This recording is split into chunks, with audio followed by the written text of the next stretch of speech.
Solvente. Democracia. Estamos de regreso ya y en contacto con la doctora Paulina Araujo, penalista catedrática, y el doctor Pablo Encalada, también penalista y catedrático. A los dos, bienvenidos, un gusto saludarles. Me alegro de que se encuentren bien. Y claro, desde el ejercicio profesional, ¿cómo ven ustedes el concurso para jueces de la Corte Nacional? Doctora Araujo, bienvenida, buenos días.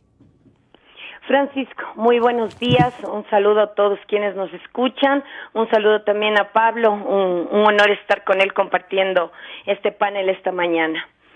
Bueno, la sensación que hay es prácticamente, si usted conversa, ¿sabes tú quiénes son los candidatos? ¿Tienes un conocimiento mayor de cómo se está llevando la selección? Y bueno, me permito decir, en términos generales, no lo conocemos. Confiamos en que se esté llevando bien, pero a la par sale la noticia que la Comisión Nacional Anticorrupción, de cuyos miembros no dudamos su integridad, pulcritud y probidad, decide retirarse de monitorear el concurso porque al parecer en un momento dado pidieron información y resulta que el Consejo de la Judicatura, yo no sé amparado en qué ley, decide declarar la reserva de parte de los documentos o de información con relación al concurso. Situación que, insisto, o sea, sí quisiera hacerlo notar. Para declarar la confidencialidad o reserva de un documento, de una información, tiene que haber una ley que lo determine así. Caso contrario, cualquier funcionario decidirá que algo que debe ser público no sea conocido a toda la sociedad. Bueno, y esos hechos sí se han dado, y claro, todo el mundo dice, oiga, ¿y a título de qué declaró la reserva? ¿Qué es esto, un tema de seguridad nacional? Pero ¿no le hace pensar a usted que a lo mejor es las hojas de vida de los candidatos? Jurídicamente no hay entonces motivo para la declaratoria de reserva. Reflexionemos en algo. Sí. La hoja de vida de cualquiera de nosotros, muchas veces la colocamos en plataformas, la entregamos para acceder a ciertos trabajos. ¿Qué acaso es reservado la trayectoria que uno ha tenido, los estudios, los cursos hechos, los cursos impartidos, los libros publicados? Es más, si los señores o señoras están postulando y han presentado su hoja de vida, qué mejor que todo el mundo conozca, primero, que tienen la formación académica para el cargo que postulan, y luego cuál ha sido su trayectoria.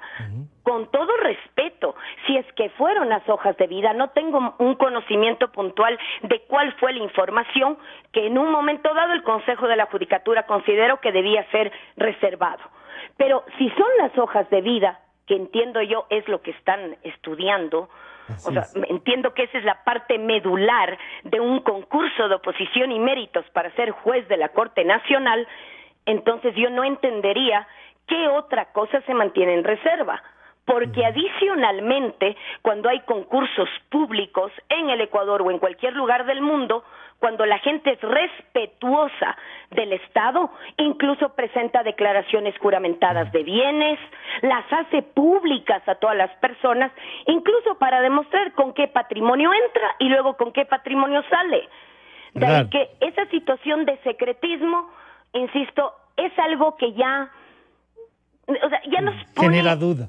Nos pone la duda, más en un contexto como el Ecuador. O sea, es un país en el cual seguimos manteniendo un esquema de no confiar, no generalizadamente, porque sí hay honrosas excepciones de funcionarios públicos, pero ¿hay acaso la certeza de que, primero, el mecanismo de selección es el apropiado, y segundo, los mejores ecuatorianos con buena formación y con vocación de servicio se han postulado?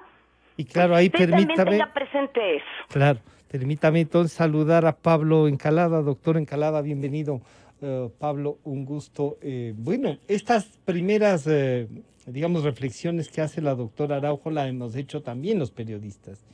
Porque se declara, y claro, y encontramos que la presidenta del Consejo es nada menos que miembro de una corte de no muy grata recordación, y que ahora está acá y que ahora está acá. Entonces, al declarar esta reserva, que la doctora Araujo no encuentra razones, y que eso motiva que unos observadores calificados, como ha dicho la doctora Araujo, se retiren. ¿Qué dudas más le genera? ¿Qué conoce más de la doctora Araujo? ¿Usted sí sabe quiénes son los candidatos? ¿Ha contactado con alguno? Bienvenido, Pablo, un gusto. Muy buenos días, Francisco. Muchísimas gracias por la invitación y es un gusto también compartir el panel con la doctora Paulina Araujo, una amiga muy querida y muy valiosa en el medio profesional. Claro, comparto los criterios de Paulina. Yo la verdad no sé quiénes se estarán presentando para jueces de la Corte Nacional. Pero ¿no será falta de interés de ustedes también? O bueno, no, para la prensa también ha sido difícil, debo admitirlo así.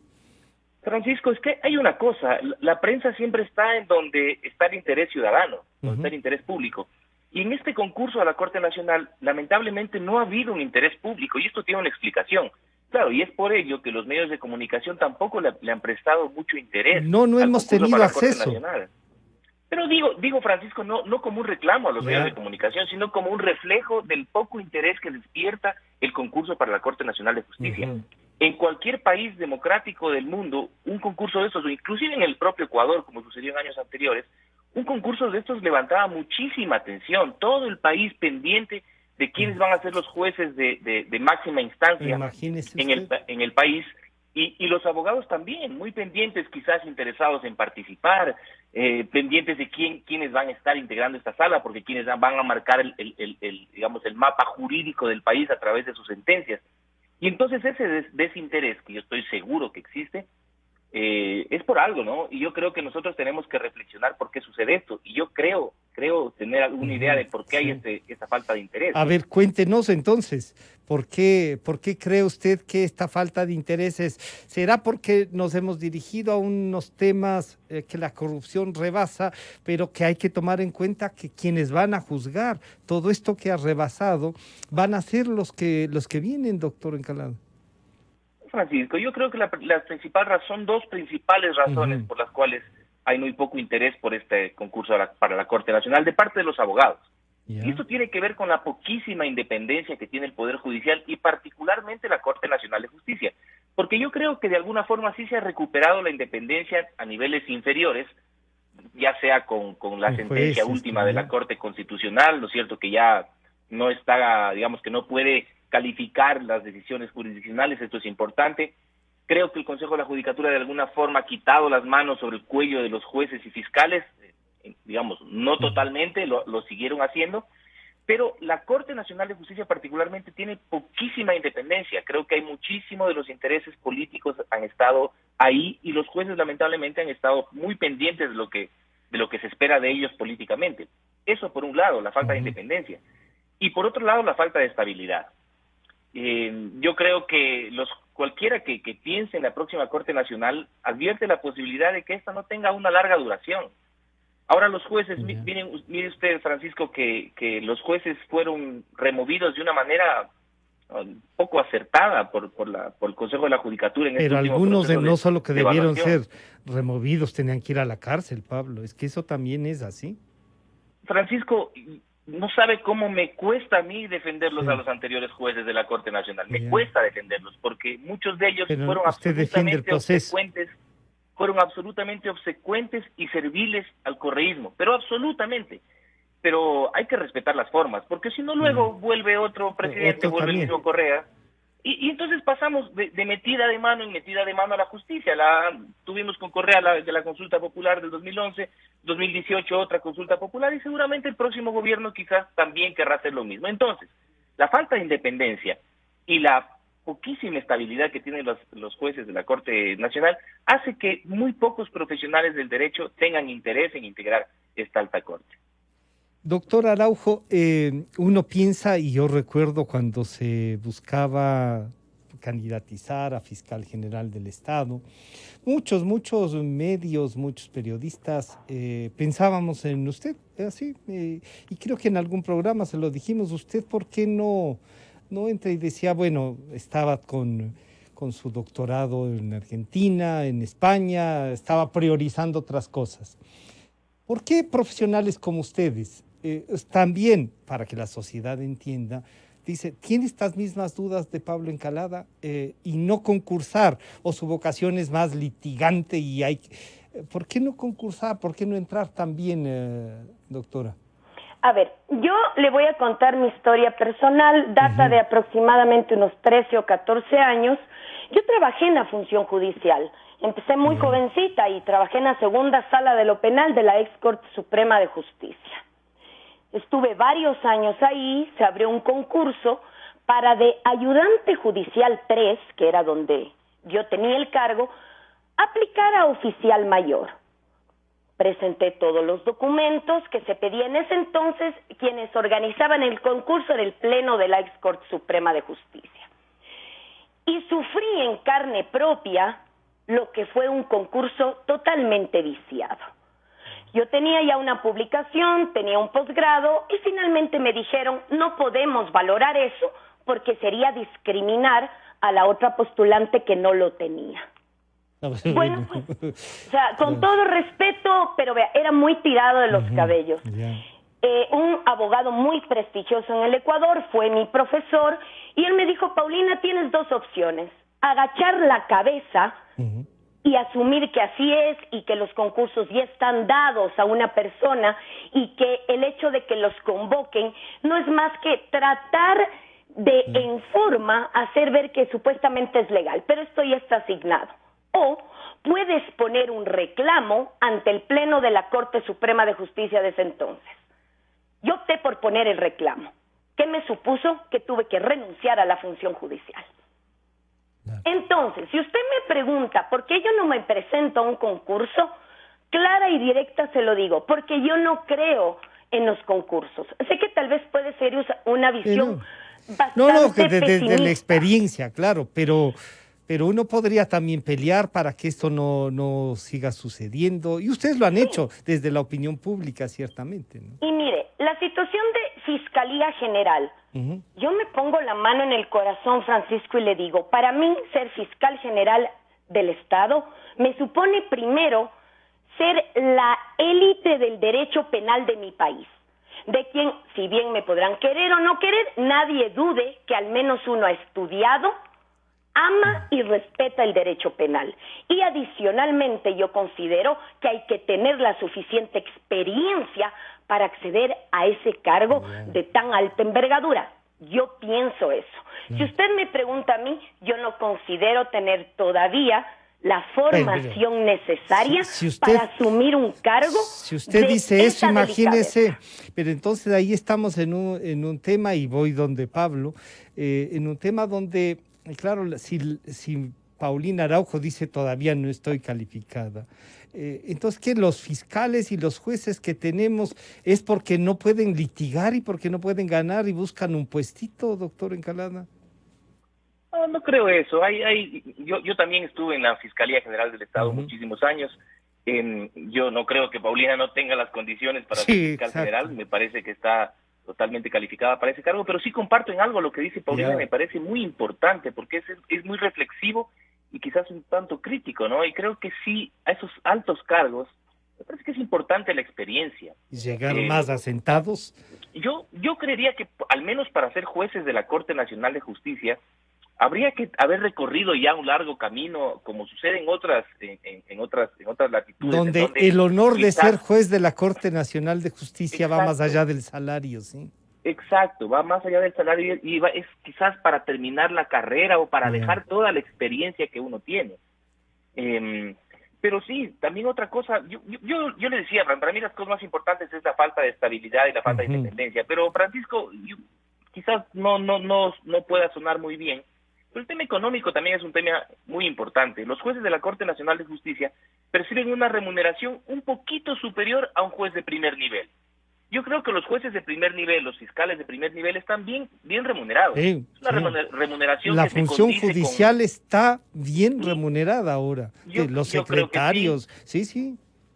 Correcto, yo creo que se condice con la realidad del país, con la responsabilidad que ellos tienen. Quizá los de la Corte Nacional no hay una relación entre lo que gana un juez de primera instancia y un juez ya de Corte Nacional de Justicia. Entonces, eso hace que, Francisco, que para un litigante, para un abogado en ejercicio profesional que quiera ir a la Corte Nacional de Justicia, tenga que renunciar a una parte importante de sus ingresos. Y eso, aunque pueda sonar incluso hasta antipático, es una realidad que muchos profesionales no están dispuestos a correr.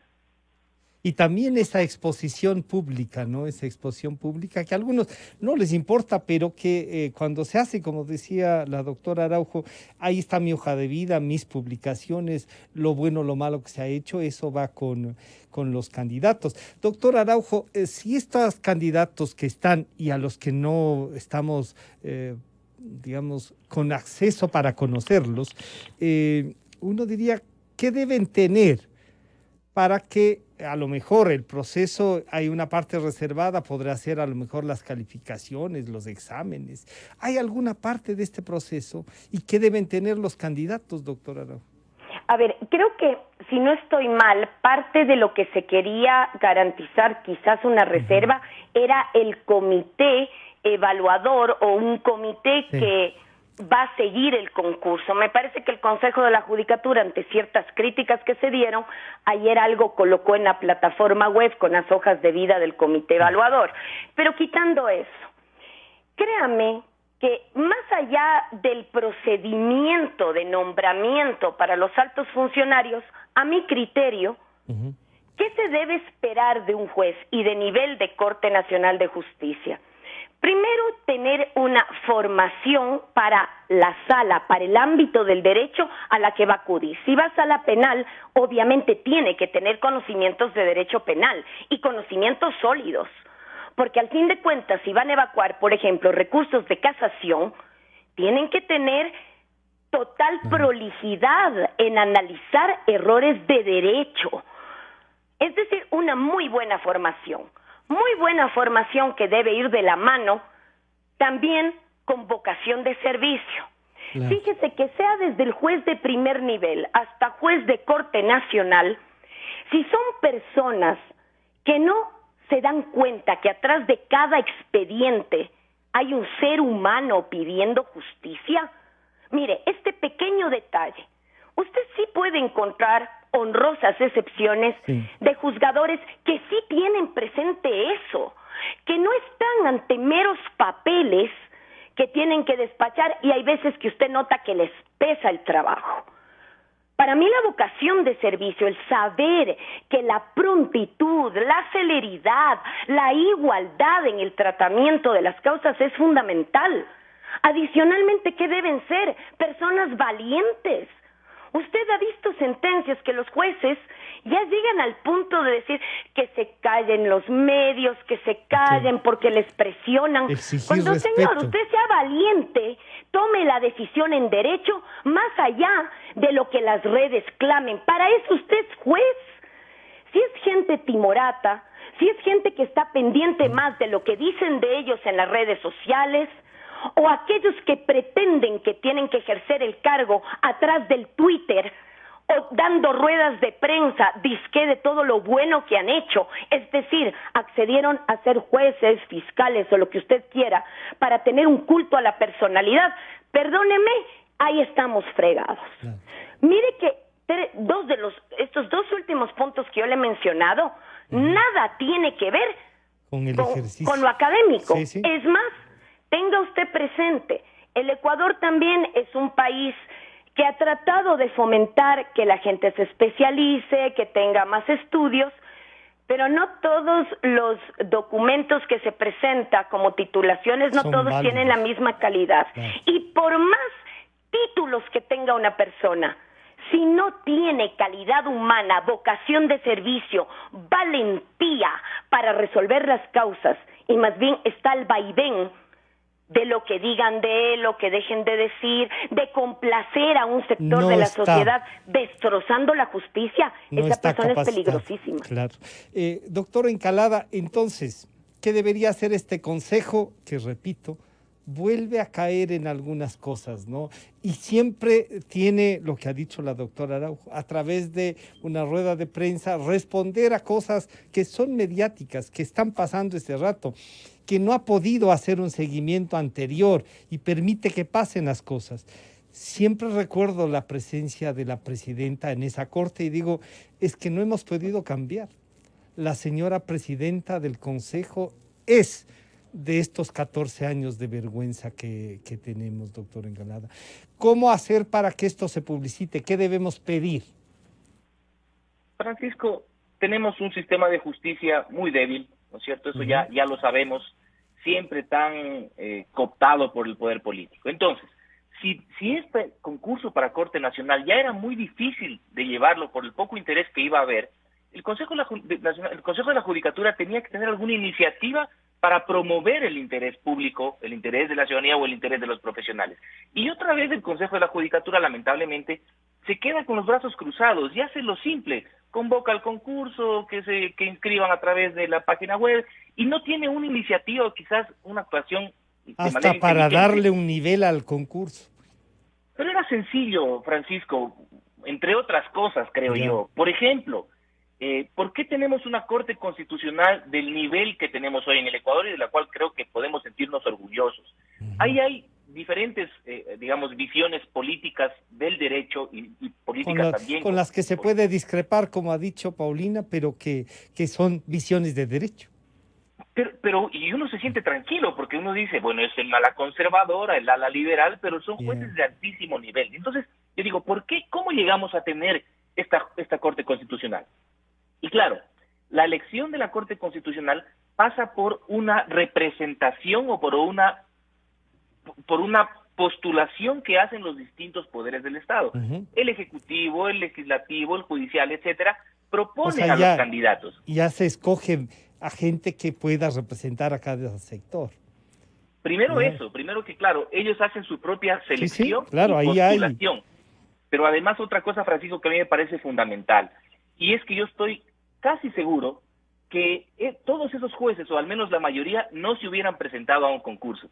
Y es la postulación que les hace el Ejecutivo, el Legislativo, el propio Poder Judicial, que hace que ellos se sientan en la obligación moral de asumir este rol, más allá de lo económico, más allá de los riesgos, más allá de lo que sea. Y entonces ellos lo asumen y dicen, no, pues, el Estado demanda que yo asuma un rol importante en este país, la sociedad lo demanda, y entonces yo lo hago. Pues bien, sabemos que el concurso para Corte Nacional de Justicia no podía darse de esta manera, sabemos que es un concurso público, pero ¿por qué no invitar a la sociedad civil a las universidades candidatos? A que ¿Por qué no proponga, invitar a las universidades? ¿No es cierto? Decía, las organizaciones civiles, universidades, presenten sus candidatos. Entonces yo digo, si alguien por ahí le presentaba a la doctora Paulina Araujo, a ella quizás se le hacía difícil decir, no puedo porque estoy ocupada. Quizás se sentía en obligación, o cualquiera, o mi caso, o cualquier otro caso, se sentía quizás en obligación de hacerlo. Pues eso por un lado, que hubiera sido muy simple, una decisión política. Por otro lado, Francisco, ¿quién hace el concurso? Tenemos muchas dudas respecto de la independencia del Consejo de la Judicatura. ¿Por qué no delegarle, como sucedió en el año 2005, cuando se hizo un concurso internacional con veedores internacionales, que no solo hacían de veedores, sino que ellos dirigían el concurso, y producto de ese concurso tuvimos una muy buena corte. Una muy buena corte. Respetable y respetada y respetable, diríamos. Por supuesto. Y entonces algunos se fue, pero claro. Pero no, parece que entonces la decisión era, Pablo, hacer esto como una especie de, aquí dice, el concurso será abierto, preséntense nomás.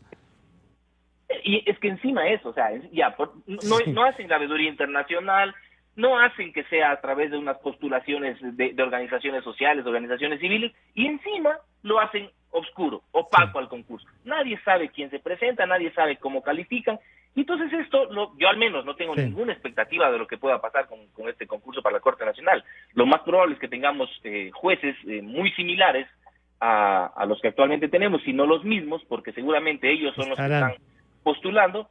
Y claro, y ahí vuelvo con algo que decía Paulina, y es respecto de la valentía que tienen que tener los jueces. Yo, con todo respeto, Francisco, al sistema de justicia, yo soy defensor del sistema de justicia.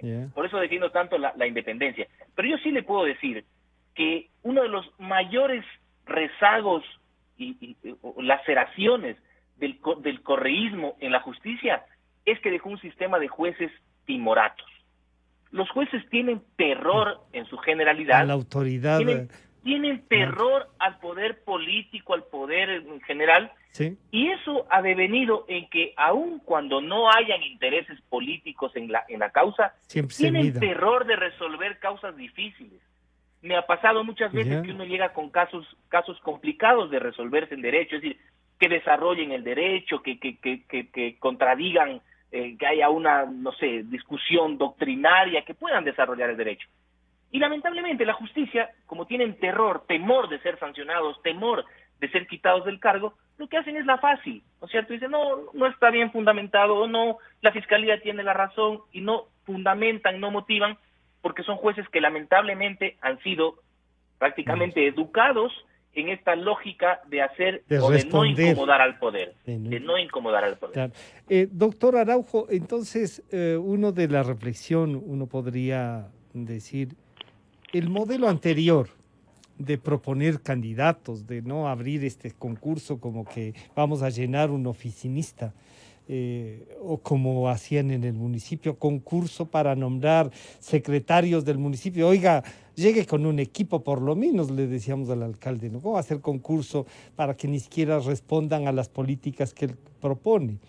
Pero en este caso, entonces, esto de que tenga un tamiz, de que tengan además una representación, que vengan de otros sectores, parecería que sí fortalecía, de lo que acaba de decir el doctor Encalada, doctor Araujo, la presencia misma, y los candidatos eran mejores, porque uno dice, puede ser de derecha, de izquierda, si tiene la solvencia, uno se somete al juzgamiento, pero estos que no sabemos qué son, ni a quién representan, sino solitos, generan, ¿será que hay que volver también otra vez a mirar de otra forma la elección? Y eso significa otra vez que meter la mano, doctor Araujo.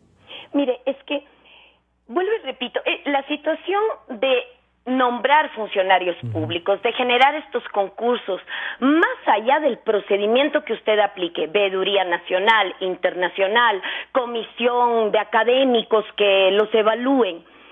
Aquí, y Pablo lo dijo muy bien, cuando se convoque este tipo de concursos, trate de brindar algún tipo de certeza de que va a ser transparente, pero no solo de palabras para afuera, no solo porque publica en la página web institucional cómo será, sino realmente hacer sentir a la sociedad que, por favor, las personas que podrían prestar sus conocimientos al servicio del país, es decir, acceder a un cargo a servir y no servirse del mismo, sientan incluso la motivación de ser parte, sientan el honor de ser parte de ese grupo de funcionarios. De ahí que si usted ve, los cambios que se tienen que dar son mucho más profundos que una reglamentación de un concurso. Que no es eso, ¿no? O sea, en la situación de desconfianza, ya no solo es en decisiones que toman algunos juzgadores, sino incluso de órganos públicos, en cómo organizan quiénes serán los futuros jueces, en cómo se hará. Es más, mire, yo espero que las críticas que estamos haciendo a lo que se está evidenciando de este concurso no suponga que las autoridades luego se molesten, porque ahora hay que tener, las autoridades no les gusta someterse al escrutinio público. Cuando deben saber, si usted va a ser funcionario público, se somete a que toda la sociedad haga un control de sus decisiones. Si es que nosotros como ciudadanos tendríamos la sensación de que mira cómo está caminando el concurso de la Corte Nacional, ¡qué bien!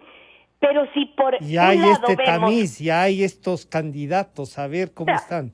Cuando las cosas funcionan, es fácilmente verificable porque la gente lo siente, lo palpa.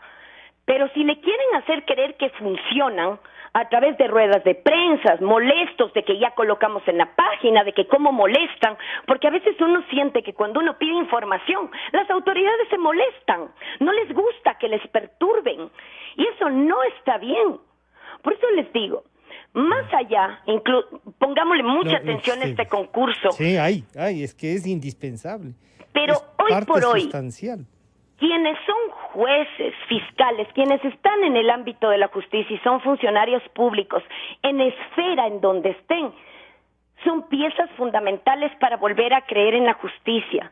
Valentía, vocación de servicio. Atrás de cada expediente, y no solo los mediáticos, hay seres humanos que están esperando decisiones, y no cualquier decisión, una decisión justa. Por eso se acude pues a la justicia, para que en un conflicto humano se aplique la ley y la gente sienta que se resolvió eso de la mejor manera posible. Claro. De ahí que más allá ¿Usted qué esperaría entonces? ¿Cómo hacemos que esto se transforme en lo que hemos conversado ahora?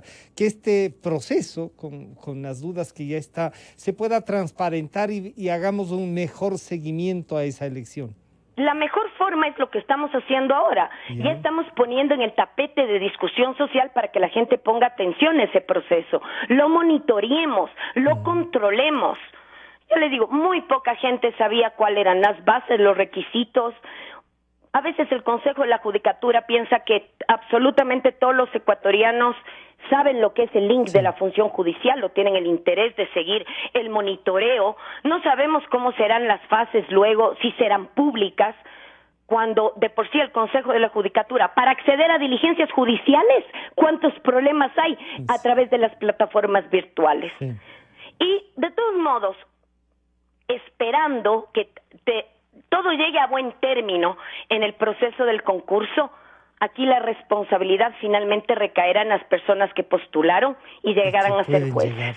Que por favor reflexionen que más allá de haber postulado llegan, ¿no? o querer tener el estatus de juez nacional, en sus manos van a tener tremenda responsabilidad y tendrán que responderle al país por sus acciones u omisiones. Tenemos que empezar a ser más críticos, ver las decisiones de los jueces, exigir lo que no deberíamos hacerlo, sino deberíamos tenerlo, que es justicia. Pero claro, lamentablemente estamos en una situación en la que pedirles a los altos jueces, las altas autoridades, la justicia está en la audiencia, en el tribunal, en el expediente, en el derecho, en las personas, no en las redes sociales, no en lo que opinen de usted, en su popularidad. Usted no fue nombrado, accedido, concursado, ganado para tener a las redes sociales aplaudiéndole, haciéndole homenajes o apoyos. No es así, claro. No es así. Ellos están, sean a futuro, o los actuales reciben un sueldo del Estado ecuatoriano para cumplir su trabajo que no tiene que estarlo festejando en redes. Doctor Encalada, claro, lo que pasa es que ha habido excepciones, ¿no? Y es tanto el cambio que la gente se emociona y quiere festejar algunas cosas, teniendo razón, como dice, si hacen lo que deben, no necesitan aplausos, ¿no? Se hace lo que se debe hacer. Pero usted decía una cosa y la doctora Araujo también, y le voy a pedir a usted que nos diga cómo transformamos esto para que tengamos a lo mejor una mejor vigilancia, valga la redundancia, una mejor vigilancia de lo que va a suceder. Y usted nos decía, la Corte Constitucional tiene, yo hablaba con el doctor Apolo, que es asesor en la Corte, y decíamos, ¿cuántas sentencias de esa Corte no se cumplen? Están dictadas y no se cumplen. Estaba revisando los procesos y es increíble, de esa Corte hay muchas sentencias que no se cumplen y no hay forma de hacerlas cumplir, porque cualquier cosa hay. Entonces, si esta que usted decía es una Corte que podemos sentirnos orgullosos, que no tiene recelos, que no ha tenido susto de lo público, tiene estos problemas. ¿Cómo hacemos entonces para que esto se transforme, doctor Encalada? A ver, yo creo que ya nosotros los ecuatorianos deberíamos estar cansados ya de la revolución. Yo no creo que nunca más debemos caer en esa propuesta demagógica de que vamos a revolucionar y vamos a transformar la justicia en un concurso público o en 6 meses como ya hemos creído anteriormente. Todos nos hemos equivocado en ese camino. Pero yo puedo ser ingenuo con lo que le voy a decir, Francisco. Pero usted me dice, ¿qué podemos hacer para tener una buena Corte Nacional de Justicia? Voy a ser ingenuo. Por favor. Yo creo que lo que tendríamos que hacer... No le van a creer de ingenuidad, pero por favor. Lo que tendría que hacerse, Francisco, es suspender este proceso, este concurso para la Corte Nacional de Justicia. Porque no solo que el Consejo de la Judicatura no ha tenido la iniciativa, la inteligencia para invitar a la gente, para promoverla, para hacerlo atractivo, sino que también le cayó en pandemia. Pues eso también es un tema que el Consejo de la Judicatura le juega en contra. Yo creo, Francisco, que lo que tendría que suceder es que quizás los líderes políticos de este país, las instituciones públicas, le digan al Consejo de la Judicatura: miren, señores del Consejo, ustedes parece que no se dan cuenta de la importancia de lo que estamos haciendo, que es integrando una nueva Corte Nacional. Tomémoslo con calma, pausemos ese concurso, rehagámoslo, y ahora sí, hagámoslo bien. ¿Cómo? Con esta figura que le digo, quizás encargarle a un organismo internacional, que invitemos a los juristas de países cercanos. Yo no creo que eso cueste mucho dinero. ¿Cuánto cuesta traer a unos profesionales, jueces, abogados, catedráticos de Colombia, Perú, Argentina? No creo que cueste mucho dinero. Encargarles a ellos la elaboración de las preguntas, la elaboración del concurso, invitar a la sociedad civil para que presenten a sus candidatos, y de esta forma podamos tener nosotros conocer quiénes son los candidatos, y de esta forma quizás que se hagan públicas las audiencias, las pruebas orales, es decir, que se les despierte el interés en el país, y que sean los profesionales del Ecuador, ¿no? Claro, segundo el escrutinio, pero a mí me parece que lo primero que tiene que haber es despertar el interés de los profesionales del derecho, que abogados del país, abogados y abogadas que tienen una reconocida trayectoria, que son catedráticos, que han sido jueces de cortes provinciales o los mismos jueces de corte nacional, se vean motivados a participar de una corte que promete. Pero cuando tenemos este concurso de una corte que no promete nada, que nadie tiene ninguna expectativa, que ni siquiera se enteran y que a la ciudadanía no le interesa, parece que va a ser transitorio. ¿Qué corte vamos a tener? ¿Y qué va a pasar con esto, Francisco? ¿Sabe qué va a pasar? Que cuando se declaren, digamos, se posesionen los nuevos jueces, seguramente el próximo gobierno, cualquiera que este sea, va a decir: no, estos jueces no, metamos la mano por última vez a la justicia. Y eso es un harakiri para la justicia, porque permanentemente nos quejamos de la justicia, y entonces, ¿qué hace el poder político? Le mete la mano a la justicia. Yo les quiero agradecer a los dos. Esperemos que algún rato, como le decía el doctor Apolo, estén también en estas cortes y no solo litigando. Así es que muchísimas gracias a la doctora Paulina Araujo, al doctor Pablo Encalada. Estaremos en contacto para hacer este seguimiento. Les comprometemos ustedes son de los profesionales que nos ayudan a los medios a reflexionar, porque ustedes se formaron para eso y tienen este gesto militante de compartir a través de los micrófonos. Es un gusto. Muchas gracias a los dos. Muchas gracias, muchísimas gracias. Gracias, Francisco. Gracias a ustedes. Estará de inmediato la economista Ruda Regui, superintendente de bancos. Ya volvemos. Calidad. Innovación. Completamente democracia. Inicio de espacio promocional y publicitario.